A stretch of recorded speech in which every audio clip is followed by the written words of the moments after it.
Hi everyone. तो पिछली video पे और काफी सारे वीडियो के कमेंट पढ़ने के बाद हम लोगों ने डिस्कस किया और हम लोगों को यह समझ आया कि आपकी एक बहुत बड़ी परेशानी एट दिस पॉइंट सभी बच्चों के लिए आगे खड़ी हो गई है कि बोर्ड्स पे फोकस करें या जेई पे फोकस करें।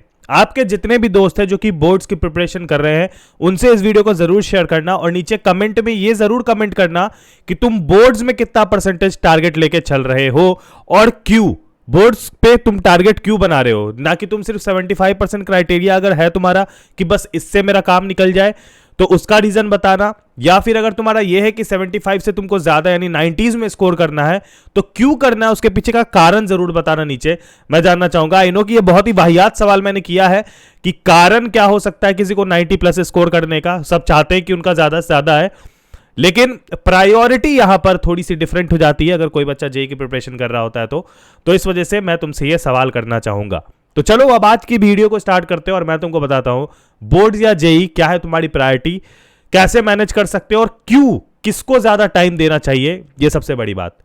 सबसे पहली बात है अगर लॉजिकली देखा जाए और सबसे इंपॉर्टेंटली देखा जाए, हमारे जेई में आने वाला सिलेबस जो है यार वो 11 12 दोनों को मिला के है, जिसमें कि मैं इतना तो श्योर हूं यार कि तुम लोगों में से काफी ऐसे बच्चे होंगे जिनका 12 तो बिल्कुल फ्रेश पढ़ा हुआ होगा, लेकिन तुम लोगों का 11 थोड़ा सफा चट होगा, ठीक है, या फिर वो बैकलॉग्स की तरह होगा, या फिर तुम उसको कंप्लीट कर रहे होगे धीरे धीरे। और मेरे को पता है यहां पर कि मेजॉरिटी 80% छात्र ऐसे हैं जो कि अपने फर्स्ट अटेम्प्ट के लिए भी रेडी नहीं है, यानी वो यार अभी जेई के लिए प्रिपरेशन कर रहे हैं, पढ़ रहे हैं। काफी लोगों का सिलेबस कंप्लीट ही नहीं हुआ है, काफी तो भी 0% पे ही है, जो कि अभी अभी स्टार्ट करने का उनको याद है कि अरे 5 महीने में पढ़ना है। तो ऐसी बहुत सारी सिचुएशन है, ठीक है। लेकिन मैं तुमको एक चीज बताता हूं, एक रियलिटी बताता हूं तुमको। चलते हैं वापस 2017 में, जब मैं अपने 11th में घुसा था और एक सेमिनार हो रहा था, उसमें हम लोग बैठे हुए थे, एक इंस्टीट्यूट का सेमिनार था, बैठे हुए थे।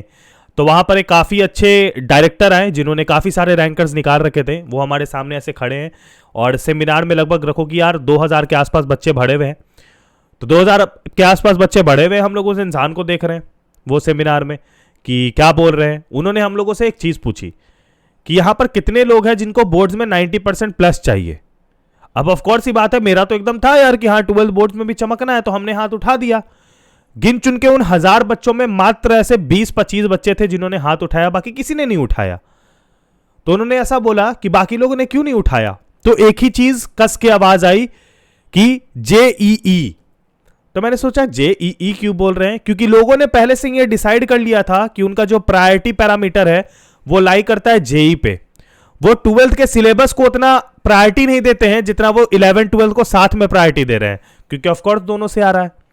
तो मैंने भी सोचा यार कि ऐसा क्या है, तो सबका एक सिंपल हिसाब था कि 75% क्राइटेरिया कर लेना है, उसके बाद उनको कोई मतलब नहीं है बोर्ड से, ठीक है। और उन लोगों के दिमाग में एक फैक्ट चल रही थी कि 75% क्राइटेरिया क्या होगा, मैं जेई की तैयारी करूंगा तो ऑटोमेटिकली मेरा तो हो ही जाएगा, 75% तो ले ही आऊंगा, क्योंकि ऑफकोर्स सिलेबस यार 98% के आसपास सेम ही है ना, मतलब 12th की अगर बात करें स्पेशली तो मैंने सोचा बात तो सही है, लेकिन मैं तुमको एक बात सत्य बता रहा हूं, उसमें से यार 40% कुछ ऐसे बच्चे होंगे जिनका मैं जान रहा हूं तभी बता रहा हूं, जिन्होंने बोर्ड्स में 75% से कम स्कोर किया।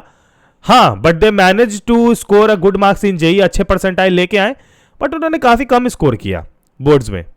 और काफी ऐसे भी केसेस मैं जानता हूं जिनको सेम ईयर में यार अच्छा खासा कॉलेज मिल रहा है बट 75% क्राइटेरिया नहीं हुआ है, तो अगले साल ड्रॉपर बन के क्राइटेरिया हटा के उन्होंने एग्जाम दिया। तो ऐसे भी बहुत सारे केसेस देखे। तो उस समय मेरे को एक चीज समझ में आया ना कि हमारा जो प्रायोरिटी मीटर है ना वो एक सीसॉ पे है, ठीक है। हम लोग लॉन्गर अप्रोच में देखते हैं तो प्रायोरिटी मीटर हमारा जेई चला जाता है, लेकिन अगर हम लोग शॉर्टर अप्रोच में देखते हैं तो प्रायोरिटी मीटर हमारा बोर्ड चला जाता है। अब क्योंकि हमारा बोर्ड जो है वो 15 फरवरी को है, सही बात, बोर्ड्स क्योंकि हमारा 15 फरवरी को है तो लोगों ने एक टारगेट बना लिया है हाँ कि 15 फरवरी तक मैं बोर्ड्स का पढ़ लूंगा। और क्योंकि अभी अप डाउन हो रहा है तो मान लो अगर अप्रैल में अगर जेई का पहला अटेम्प्ट आता है तो उसके बाद मैं पूरी तरह से जेई का 11 12 साथ में पढ़ना शुरू कर दूंगा। टिल देन मैं 12th को पूरे अच्छे से जीरो से स्क्रैच लेवल से कंप्लीट कर लेता हूं। और अगर तुम ऐसा सोच रहे हो तो मेरे हिसाब से you are totally right, only if अगर अप्रैल में ही अगर तुम श्योरिटी अगर तुम्हारे पास आ जाए कि फर्स्ट अटेम्प्ट होने वाला है, ताकि अगले अटेम्प्ट के लिए तुमको 1 महीना और टाइम मिल जाए। तो एक चीज तो सिंपल है कि ऐसा तुम बिल्कुल नहीं कर सकते हो एट दिस टाइम कि तुम अपना पूरी कंसंट्रेशन बोर्ड्स पे दे दो या फिर तुम अपना पूरी कंसंट्रेशन जेई पे दे दो। टू बी ऑनेस्ट तुमको एक हिसाब से चलना पड़ेगा, जो कि मैं अभी बता रहा हूं, ठीक है। अब देखो मैं ऐसा नहीं कहता हूं, मान लो एक बिल्डिंग है उसमें ढेर सारी सीढ़ियां हैं, ठीक है, तो अगर मान लो 10वां सीढ़ी जेई है ना, तो रखो कि 6वां या फिर 5वां सीढ़ी तुम्हारा बोर्ड्स है, शायद इससे भी बहुत नीचे ही होगा बोर्ड्स, ठीक है, मैं एक अनुमान बता रहा हूं। तो अगर आपको जेई तक पहुंचना है ना, तो आप ऐसे ऐसे भी जा सकते हो, ठीक है, बिकॉज सिलेबस सेम है। तो एक सिंपल सा दिमाग लगा लो, whenever you are watching lectures और whenever you are watching theory, अगर तुम थ्योरी देख रहे हो, लेक्चर्स देख रहे हो, तो उस समय बस एक ही चीज किया करो कि लेक्चर्स तुम ऐसे देख लो जिससे कि तुम्हारा कंसेप्ट पूरी तरीके से खत्म हो जाए, फ्रॉम बेसिक टू एडवांस, यानी कि एनसीईआरटी लेवल से लेके जो भी तुम्हारे जेई में थोड़ा मोड़ा एक्स्ट्रा कंसेप्ट लगेगा सब खत्म हो जाना चाहिए, ठीक है। तो लेक्चर के समय तुम क्या कर सकते हो, इन दोनों को मर्ज करके पाइल अप करके तुमने पढ़ लिया, कोई दिक्कत नहीं आई, ठीक है। लेकिन आफ्टर दैट जब क्वेश्चन सॉल्विंग पे आएंगे तो बोर्ड्स के लिए वी ऑल नो कि NCERT sufficient, if we solve NCERT of physics तो वो भी सफिशिएंट है। केमिस्ट्री में तो बस अगर एनसीईआरटी का तुम इन टेक्स्ट एक्सरसाइज और एग्जांपल कर लोगे तो तुम्हारा केमिस्ट्री में भाई कोई नहीं रोक सकता, मतलब 65 प्लस कोई नहीं रोक सकता 70 में, थ्योरी में, बोर्ड्स में। और उसके अलावा अगर ले लेंगे मैथ्स का, तो मैथ्स में अगर भैया मैं एनसीईआरटी के साथ साथ थोड़ा मोड़ा आरडी शर्मा बना रहा हूं साइड से, या फिर आरडी को हटा के मैं पीवाईक्यूज बना ले रहा हूं अच्छे खासे, तब भी I can easily score maximum marks.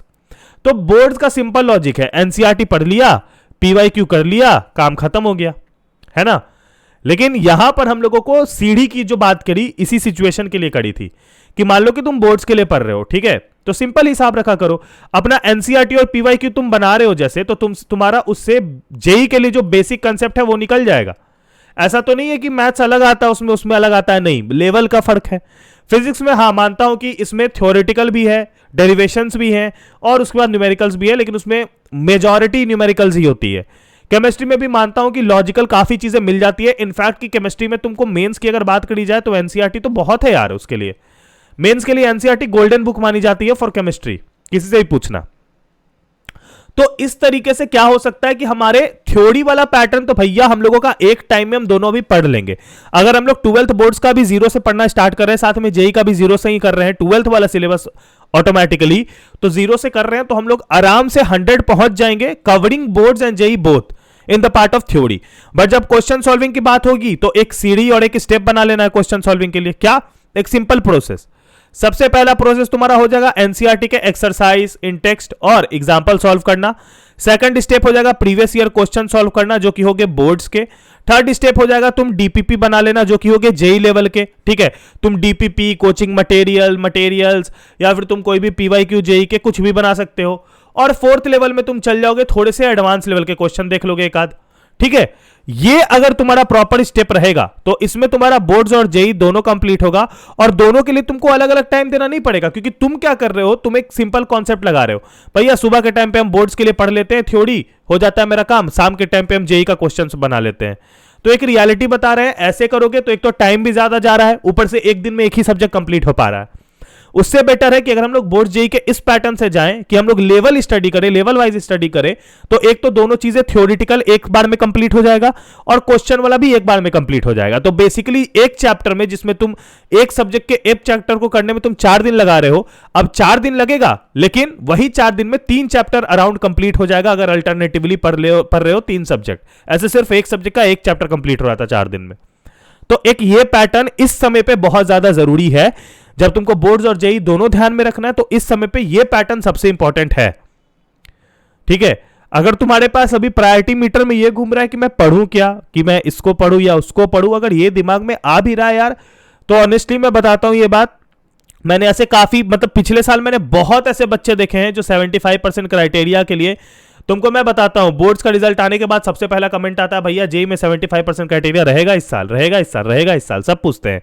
इस बार भी 75% क्राइटेरिया को लेकर सबने बोला कि जेई में रहेगा, 2023 में रहेगा, रहेगा रहेगा, तो हमने क्लियर कर दिया कि बोर्ड्स वालों के लिए रहेगा और जो ड्रॉपर्स हैं उनके लिए नहीं रहेगा। तो ये सबसे बड़ा सवाल होता है। तो सबसे बड़ी बात है यार कि 2023 बोर्ड्स के लिए ये सवाल आज से नहीं, पिछले 2 महीने से आ रहा है कि 75% रहेगा, 75% रहेगा। अरे भाई तुम्हारा बोर्ड्स 2023 में है, तुम्हारा बोर्ड्स में भी 3 से 4 महीने हैं, और 3 से 4 महीने are enough to score 85% plus, आराम से कर लोगे यार। तो जब तुम देखो यार, जब मैंने एक मंथ में, आई लिटरली व्हेन आई से दिस, तुम मेरे से विद्या कसम खिलवा लो, एक मंथ में भैया जब हमने इतना स्कोर कर लिया है, ठीक है, इतना पॉइंट, इतना टू बी एग्जैक्ट, तो तुम नहीं स्कोर कर सकते हो इतना, आराम से कर सकते हो। तुम्हारे पास 3 से 4 महीने हैं, और मैं इतना जानता हूं कि तुम सभी का दिमाग मेरे से बहुत ज्यादा तेज है, और मैं 100% श्योर हूं, तो कर सकते हो। तो इस क्राइटेरिया के बारे में सोचने से अच्छा है कि अभी जो ये 3-4 महीने उसको रगड़ के मेहनत कर लो। कितना, नवंबर, दिसंबर, जनवरी है पूरा पूरी अभी बचा हुआ, इन 3 महीने रगड़ के मेहनत करनी है, काम खत्म है यार। तो क्यों फालतू का उतना प्रोसेस बढ़ाना, क्यों फालतू का उतना कचरा करना? उससे बढ़िया है कि अपने टाइम को यूटिलाइज करो अच्छे से, और जिस बिल्कुल जैसे बोला है वैसे ही पैटर्न में मैनेज करके पढ़ना शुरू कर दो, और वैसे ही पढ़ो, and that will be more than enough. उससे ज्यादा तुम्हें कोई दिमाग लगाने की जरूरत है नहीं।